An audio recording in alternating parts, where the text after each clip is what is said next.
시편 41편 1절부터 5절까지 보겠습니다.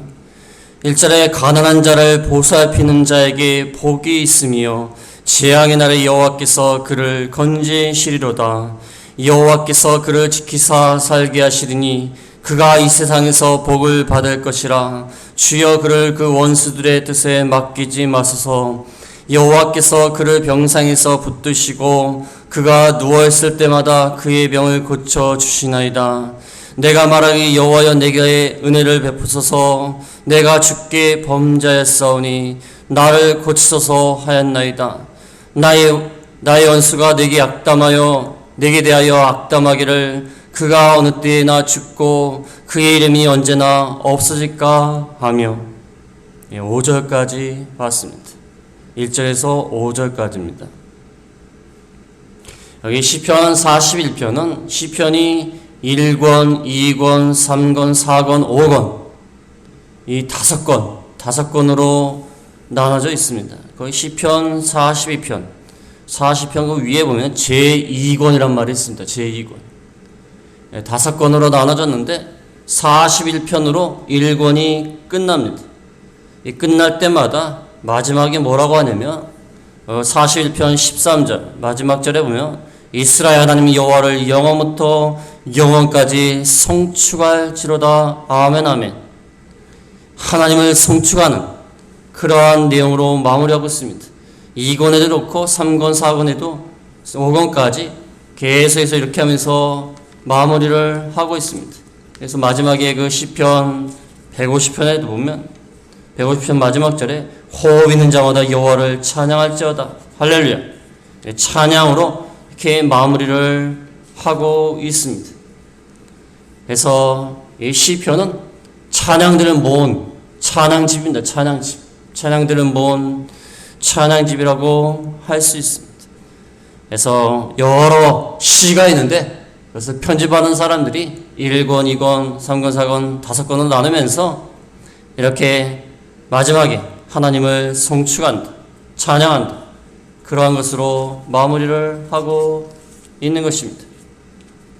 근데 중요한 것은 이 41편 1절에 보면 가난한 자를 보살피는 자에게 복이 있으며 복이 있다.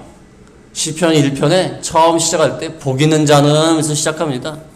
그 1편에 가보면은 복 있는 사람 1편 1절에 보면 복 있는 사람은 악인들의 길을 따르지 아니하며 여기 1권의 마지막 시편인 41편에도 복이 있음이 그래서 이 1권은 복 있는 자가 어떤 자인가 행복한 자가 어떠한 자인가 어떠한 자에게 복이 있는가 복 있는 자는 또 어떻게 하는가 그것에서 말할 수 있다고 생각할 수 있습니다.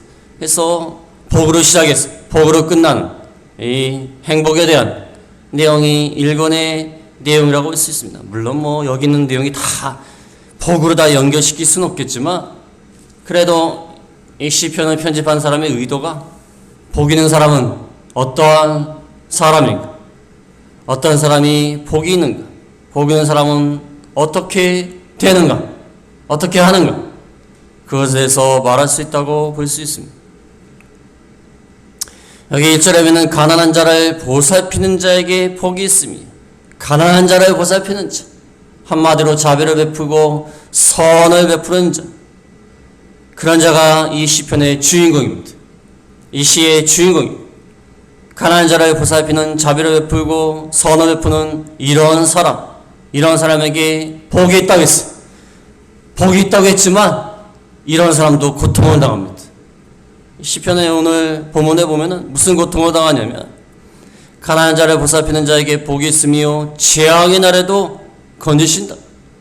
가난한 자를 보살핀다는 것은 계속해서 관찰해서 보면서 사력 있게 도와주는 것을 말합니다.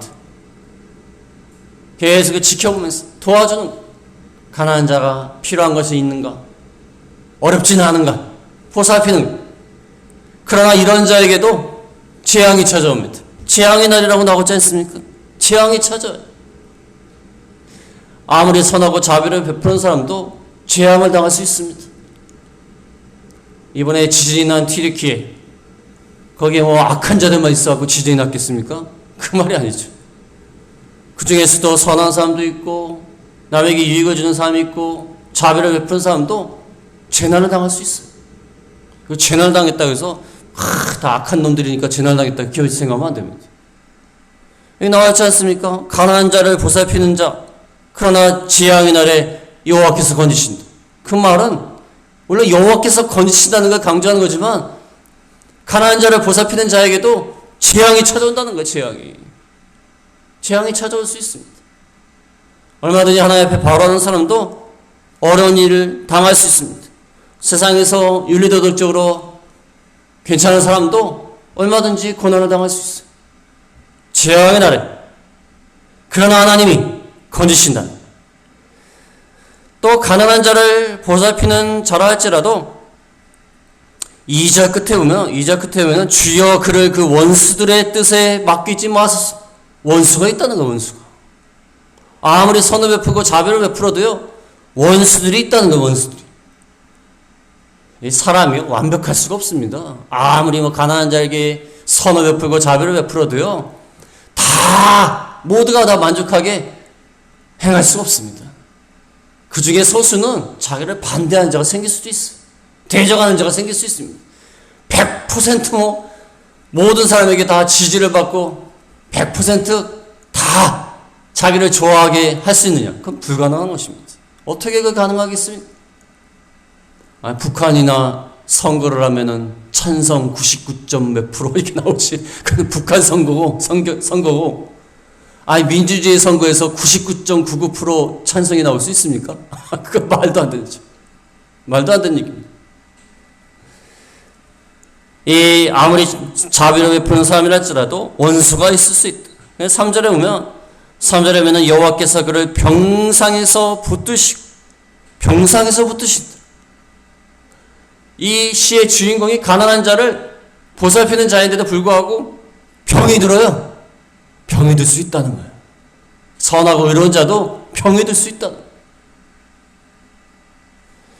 그 다음에 4절에 내가 말하기를 여호와여 내게 은혜를 베푸소서. 내가 주께 범죄하였사오니. 아무리 자비와 선을 베푸는 자랄지라도 하나님 앞에서는 죄인이라는 거예요. 죄인이라는 거예요. 어떻게 완벽할 수 있습니까? 남을 도와주고 베푼다 할지라도 하나님 앞에서는 범죄할 수 있다는 거예요. 하나님 앞에서는 죄인이라는 것입니다. 완벽할 수가 없다는 거예요.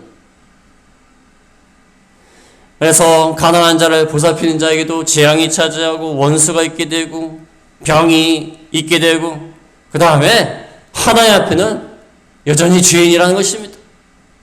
지금 그 말씀을 하고 있는 것입니다. 물론 가난한 자를 보살피면서 시의 저자가 가난한 자를 보살피면서 올바로 하려고 하는데 괜히 모함을 당하고 어려운 일을 당하고 그럴 수도 있어요. 그럴 수도 있지만, 애매히 고난을 당할 수도 있겠지만, 근본적으로는 하나님 앞에 다 죄인이에요. 아무리 자비를 베푸고 선을 베풀어도요, 하나님 앞에 다 죄인이에요. 근데 중요한 것은 가난한 자를 보살피기 때문에 죄인이지만 그래도 재앙의 날에 여호와께서 그를 건지신다는 거예요. 가난한 자를 보살폈으니까 보응해 주시는 거예요. 보상해 주시는 겁니다. 그래서 1절에 재앙의 날에 여호와께서 그를 건지신다. 그러면 2절에 보면 여호와께서 그를 지키사 살게 하시리니 그가 이 세상에서 복을 받을 것이라. 어려운 일을 당할 수 있고 애매한 고난을 당할 수 있고 선을 베풀고 자비를 베풀지라도 재앙을 당하고 고난을 당하고 병을 알 수가 있지만은, 원수가 있을 수 있지만 하나님이 그래도 지켜주신다. 그의 선한 자비를 행하는 그것을 보시고 하나님이 지키사 살게 하신다. 이 세상에서 복을 받을 것이다. 세상 가운데서 하나님이 지켜주시고 어려운 가운데서도 건져주시고 병든 가운데서 치료해주시고 원수 가운데서도 지켜주시는 그런 하나님이 되신다는 거예요. 그래서 우리가 완벽하진 않지만, 완벽하게 하나님 앞에 의롭게 행할 수는 없지만 그래 최선을 다해서 가난한 자를 보살펴야 돼요. 그러면 하나님 보상해 주신다. 어려운 가운데서도 극복하게 해주시고 병과 원수와 재난 가운데서도 건져 주신다는 거예요. 그러나 완벽하지는 않다는 거예요. 완벽하지는 않고 하나님 앞에서는 여전히 죄인이라는 것입니다. 그러나 인간이 선을 행하고 자비를 행할지라도 세상 가운데서 고난당할 수 있다는 거예요. 이게 중요한 말입니다. 어떤 분은 신앙생활 열심히 하시는데 아휴 맨날 아프고 맨날 쪼들리고 힘들어 죽겠다. 근데 이 시편을 보면은 하나님의 말씀을 잘 지키는 자도 고난을 당한다는 거예요. 어려운 일을 당한다는 거예요. 왜 그런가? 하나님이 더 큰 복을 주시려고 해요. 더 큰 복을. 자, 연단을 시켜서 더 의롭게, 더 선하게 만드시는 거예요. 그러려고 고난을 주시는 겁니다. 또한 고난을 통해서 우리가 순종함을 배웁니다. 순종. 고난을 겪다 보면은 하나님 앞에 낮아지고 겸손해지고 순종하게 돼요. 근데 고난이 없으면 순종하지 않습니다. 고난이 없이 자기 하는 대로 다 잘 되고 형통하게 되면 하나님이 이렇게 해라 그래도 순종하지 않아요. 교만해져가지고 내가 잘해서 이렇게 잘 된다. 그렇게 생각해갖고 순종하지 않아요. 그러니까 하나님이 고난을 주는 거예요. 고난을 주니까 납작 엎드리고 나는 아무것도 아니다 그 생각을 해갖고 하나님 말씀하시면 순종하는 거예요. 근데 고난이 없으면 순종하지 않아요. 어렸을 때부터 고난이 없이 온실 속에 화초처럼 큰 사람들이요. 어려운 일 닥치고 그러면 팍팍 넘어집니다. 팍팍 넘어지는 거예요. 그리고 어렸을 때부터 모든 환경이 좋고 잘 되고 자기 뜻대로 잘 모든 것이 잘 형통하게 된 사람들은요. 옆에서 누가 뭐라고 하면요. 듣지 않습니다. 내가 잘나가지고 이렇게 여태까지 잘하고 성공했는데 남의 말 듣지 않아요. 어떤 사람 말에 순종하지 않습니다. 순종하지 않아요. 아니 내가 여태까지 아무 실패 없이 잘했는데 네가 뭔데 그러냐. 순종하지 않습니다. 교만해. 우리도 그렇기 때문에 하나님이 고난을 줘갖고 낮추는 거예요. 낮춰가지고 순종하게 만드는 겁니다. 그래서 선한 사람이라 할지라도 자비를 베푼 사람이라 할지라도 이렇게 고난이 찾아온다. 그러나 하나님이 그 가운데서 건져주시고 이 세상 가운데서도 복을 받을 것이다. 이 시편의 저자가 이 말씀을 하는 이유는 이 교훈을 위한 것입니다. 교훈. 이 회중들한테 교훈을 하는 거예요. 강한 자를 보살피는 자 이렇게 어려운 일을 당할 수가 있다. 그러나 그 가운데서 건져주신다. 이게 교훈을 하려고 사실 이 시를 지은 겁니다. 그래서 이 시가 단순히 이 개인의 어떤 시를 갖다 졌다 그게 아니라 이걸 통해서 오늘날 우리에게 교훈을 주시는 거예요. 교훈을 주시는 겁니다. 그 다음에 3절에도 여호와께서 그를 병상에서 붙드시고 그가 누워있을 때마다 그의 병을 고쳐주시나이다. 고난을 당할 수 있어. 병이 될 수 있습니다. 그러나 그 가운데서 하나님이 고쳐주신다. 애초에 아예 병을 안 들게 하시면 되지 않습니까? 병 주고 약 줍니까? 그렇지 않습니까? 가난한 자를 보살피는 아주 착한 사람인데 왜 병을 주시고 그때마다 고쳐주시는 거예요? 그럼 아예 병을 안 들리게 하면 되지 않습니까? 병 들게 했다가 고쳐주시고 이건 병 주고 약 주는 거 아닙니까? 아까 말했듯이 병을 통하여서 나를 낮추시는 거예요. 그러나 그가 가난한 자를 보살피는 선한 자이기 때문에 하나님이 또 고쳐주시는 겁니다. 고쳐주시는. 그래서 병을 주실 때에도 은혜로 주시는 것이고 고쳐주시는 것도 은혜로 주시는 겁니다. 병을 주시는 것도 은혜로 주시는 거고 고쳐주시는 것도 은혜로 주시는 거예요. 그래서 하나님이 이렇게 병들 때마다 고쳐주신다. 4절에 보면 내가 말하기를 여호와여 내게 은혜를 베푸소서 내가 주께 범죄하였사오니 나를 고치소서 하였나이다. 아무리 자비를 행하고 선을 행하는 사람이라 할지라도 하나님 앞에는 다 죄인입니다. 하나님의 완벽하신 하나님 앞에 거룩하신 하나님 앞에 우리는 아무것도 내세울 게 없어요. 우리의 선한 행위, 자비의 행위, 덕을 베푸는 거 인간이 보기에는 대단해 보여도 하나님 앞에서는 아무것도 아니에요. 아무것도 아닙니다. 아무것도 아니에요.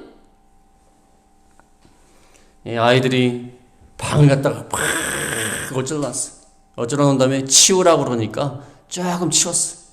애들 입장에서는 대단한 거라는 겁니다. 치웠으니까.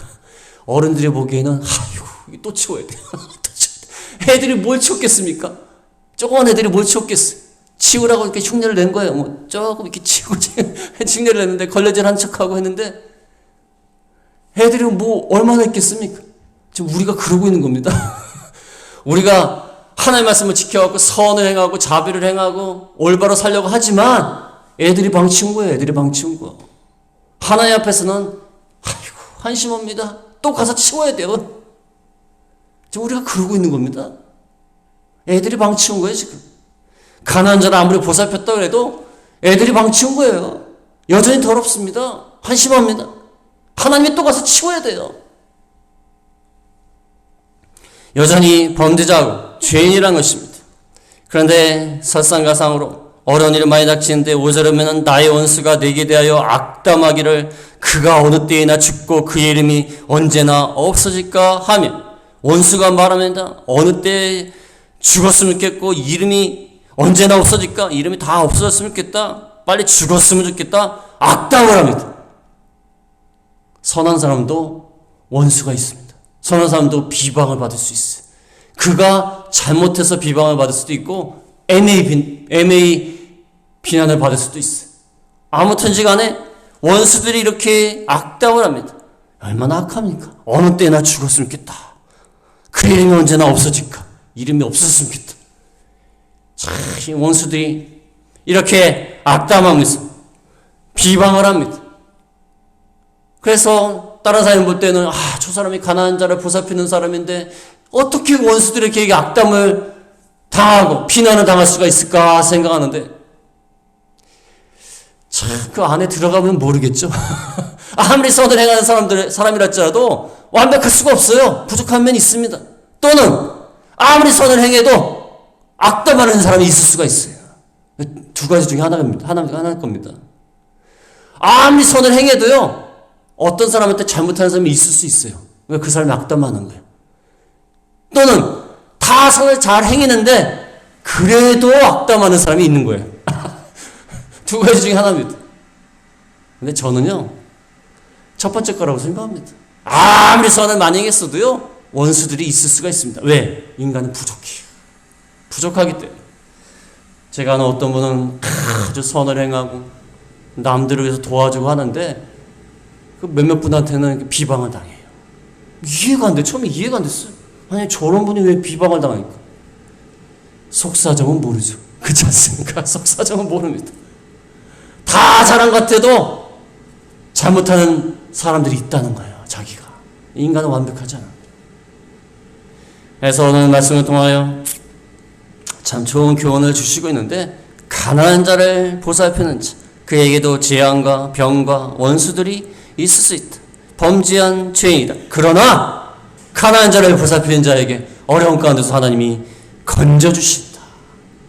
그래서 우리가 완벽하지는 않을지라도 끝까지 최선을 다해야 돼. 최선을 다하다 고난이 찾아오면 그건 하나님의 기쁘듯이 있기 때문에 찾아온다 생각을 해야 돼. 내가 가는 길이 잘못됐구나. 내가 선을 행하고 자비를 행하는데 고난이 자꾸 찾아와요. 그럼 내가 하는 일이 잘못됐구나. 대충 살자. 그렇게 해서는 안 된다는 거예요. 하나님 앞에 올바로 살려고 노력을 해야 돼요. 근데 고난이 찾아와요. 그럼 하나님이 더 좋은 것을 주시려고 하는 거예요. 그 길을 그냥 가야 돼. 이번에도 선교 오늘부터 개강해갖고 선교를 시작하는데 마귀들이 얼마나 방해할지 몰라요. 그래서 옛날에 페이스북에 쓴 적이 있어요. 마귀들이 방해하는 것을 보니까 이 길이 맞다. 내가 잘못된 길을 가면 마귀들이 방해를 할 리가 없어요. 내가 죄악된 길을 가면 마귀가 방해하지 않습니다. 환영하지. 근데 내가 하나님 앞에 올바로 하려니까 마귀가 방해하는 거예요. 그러니까 마귀가 자꾸 방해하는 것을 보니까 내가 가는 길이 옳다는 거예요. 그래서 우리가 선을 행하다가 낙심하지 말아야 돼. 낙심하지 말고 가난한 자를 계속 보살펴야 돼. 고난이 찾아올 수 있어요. 안 오는 게 아닙니다. 그러나 그 길이 맞기 때문에 하나님이 건져주신다. 그래서 우리가 선을 행하다 낙심하지 말고 끝까지 하나님의 뜻을 순종하는 저희가 다 되겠습니다.